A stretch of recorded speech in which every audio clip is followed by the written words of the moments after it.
go where we will. And then if we want to go more, we will. Okay. Yeah, and then with the clip, that'll end up being hi.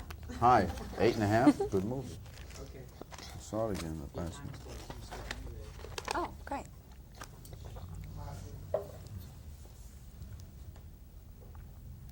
It's a rare treat to be able to sit down and talk to Dustin Hoffman.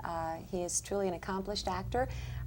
He is #1 box office and several Academy Award nominations, and he takes his work very seriously. Dustin, welcome to Good Day. Thank you. Finally, I finally saw a movie, Kramer versus Kramer, that deals with the no-win situation of divorce. Why'd you do the film? I always do a film for the same reason. I hear a lot of actors when they're interviewed, you know, and I see these shows where they're interviewed, they kind of view, like they say some self-serving statements, or they like to think of altruistic reasons. The truth of the matter is it's what I do for a living, and I try to get projects going, and while I'm working on my own projects, scripts come in.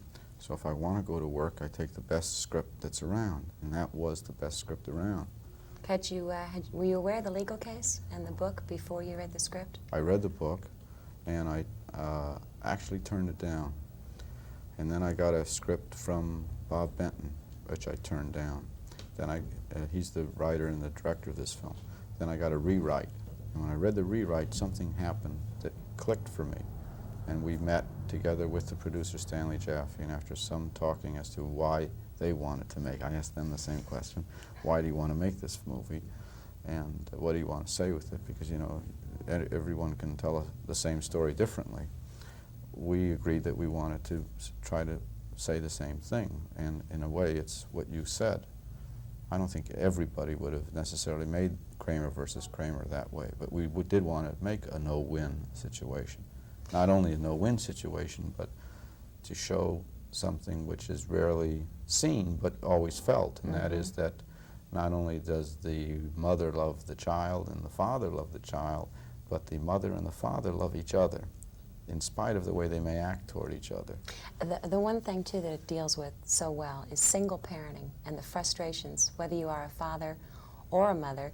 But it really points up that it's tough on a father. You know, unlike Unmarried Woman, which made the man look like the fall guy, it finally deals with the emotion of a man.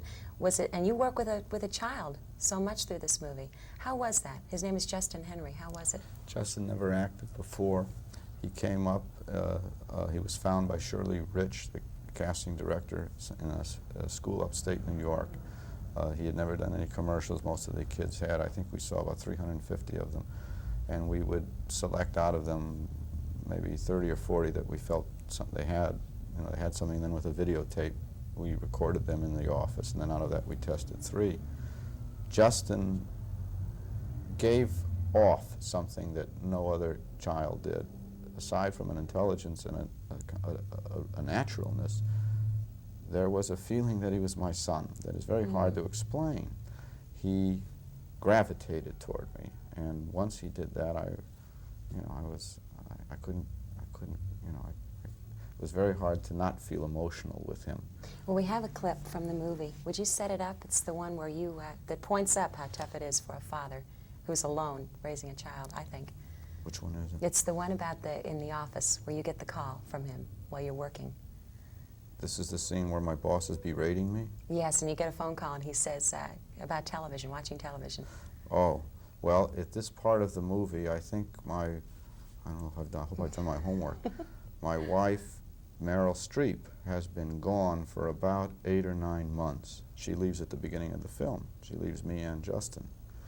And I've been raising him for about 8 or 9 months, and it's been hurting me in my advertising work, and my boss is getting very close to, you know. Pulling the plug? Yes.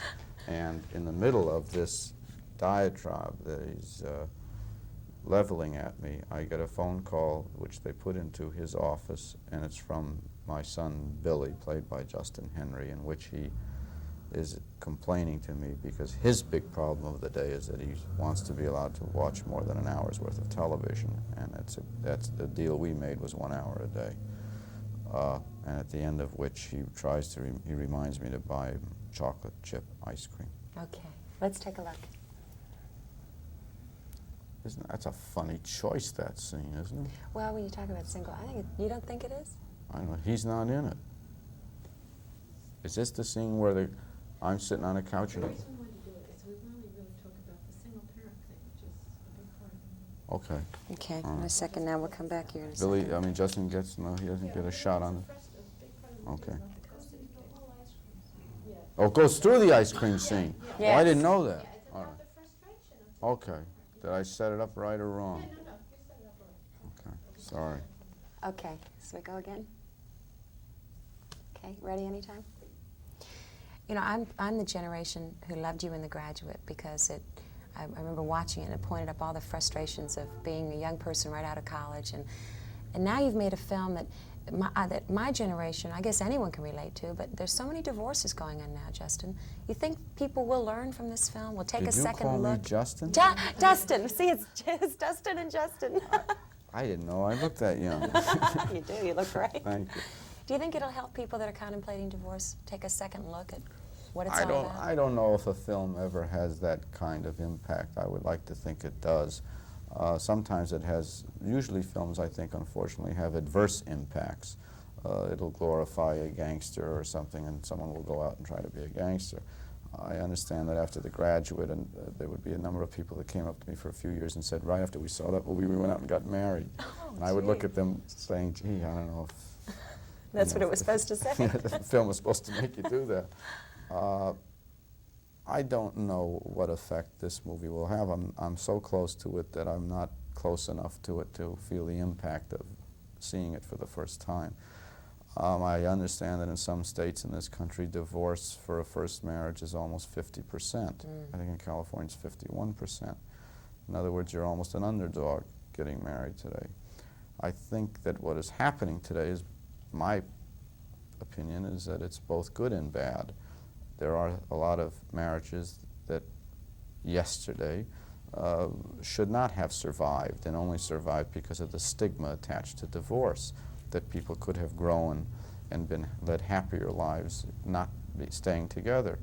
But there is such a taboo, the extent of the taboo that's been lifted from divorce today has, unfortunately, it's probably stopped a lot of people from fighting through it and fighting for it, and I think that's unfortunate. It's Sticking probably, with it like our grandmothers and grandfathers did. maybe so, yes, and I think that will maybe level itself off.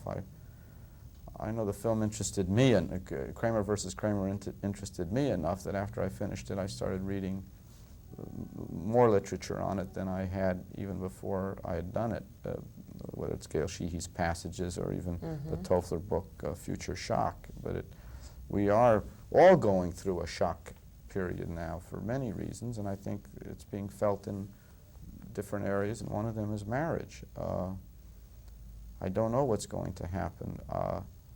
It is what Kramer versus Kramer tries to do is to show that there is a civility that people can continue to have with each other. What about kids? I've got a 9-year-old who's the product of a divorce, and the whole time I was watching the film, I was thinking, would this help her to see the frustrations that mom and dads go through when there is a divorce going on? What do you think? Did you see it last night? Yes. Do you think it's good for kids? I brought my 9-year-old last night, and we've been in a separation situation in our family. I don't like to talk about it, but I'll say that much.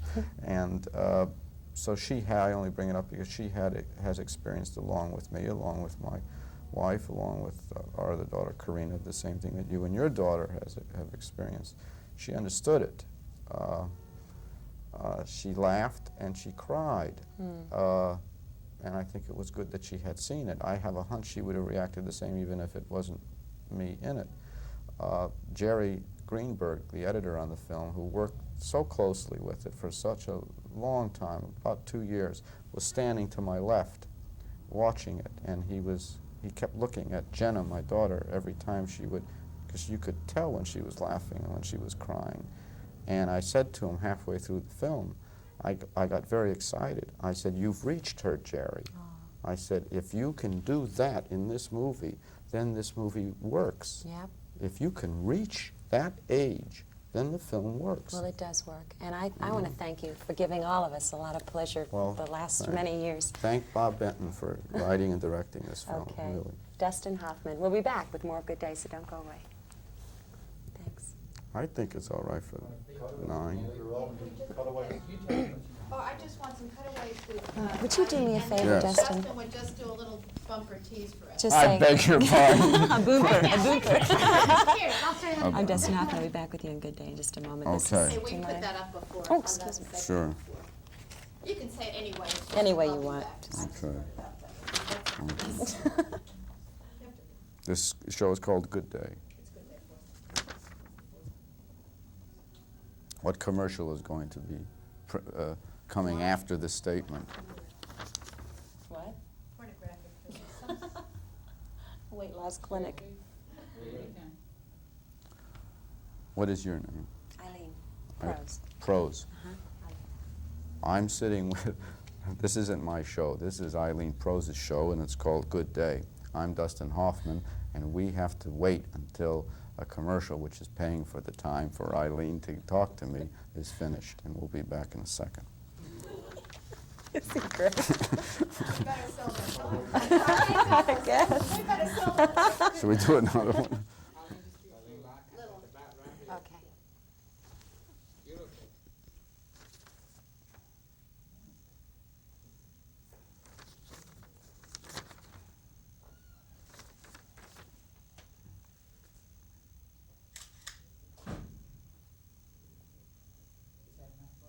I will bet, Look again. I'll bet that there's going to be quite a few parents that will not let their children come and see it. There always are. I show my children Okay. divorces and said, can I tape? I taped a bunch of teenagers talking about their parents' divorce, their kids from parents without partners. And then they got this guy, they didn't want to. Thanks a lot. Really?